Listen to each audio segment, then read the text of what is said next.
Are you making memories with your children? Welcome to Parenting Matters Now, a source of parenting advice a few minutes at a time.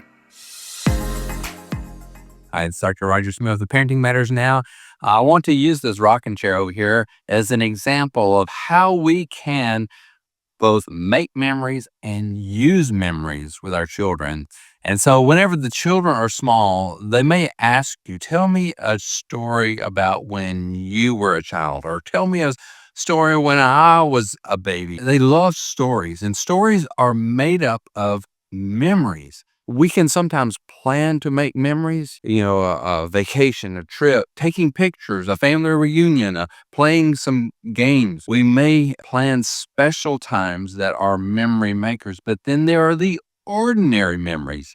And so, using this rocking chair, you may have things that you encounter that will make you think of a story that then you can tell to the children, and they can link it to something as simple as a chair. You could say, that chair reminds me of, and you can tell a story of someone important or a conversation that happened. Or in my case, whenever I saw this rocking chair, it reminded me of a scene in a movie that was important to us. And so I could tell part of the story that was wrapped up in a rocking chair. In fact, the whole idea of this topic came to me when I was coming to this room and I was thinking about the video that I was going to shoot, and I saw these chairs, and it prompted a vision of the scenes in this movie. And I thought, those are memories, and memories are important. In fact, there's a song, memories, they light the corners of our minds, and they fill the space, the orientation of how the world is or ought to be. Use memories in telling stories to your children, but also help them to recall things by referring to a certain object, a place, or a person.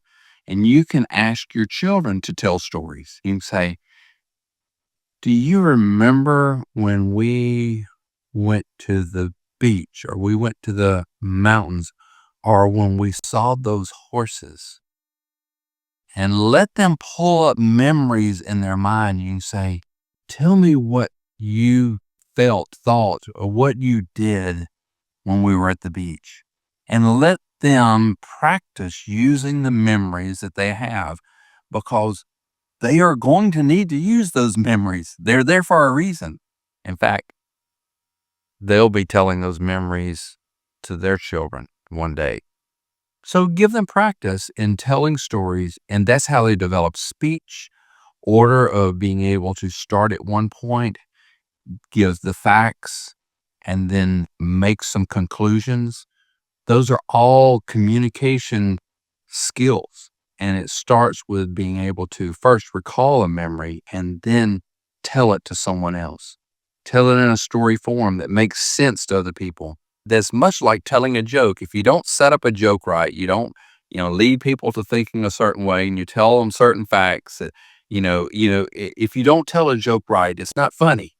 In the same way, a story, a memory is not effective if you don't practice learning to tell the story. So, whether it's a rocking chair, or whether it's a scene, or it's a picture from a family event, or it could be a trinket, a memorabilia that they have on their shelf, you can say, tell me about when you got that little duck or that trophy. Tell me about that. And let them communicate. Let them practice communicating their memories, because they are important. It's Dr. Roger Smith of Parenting Matters Now. Subscribe to Parenting Matters Now for more advice, or go to rogersmithmd.com to search for more topics. See you next time.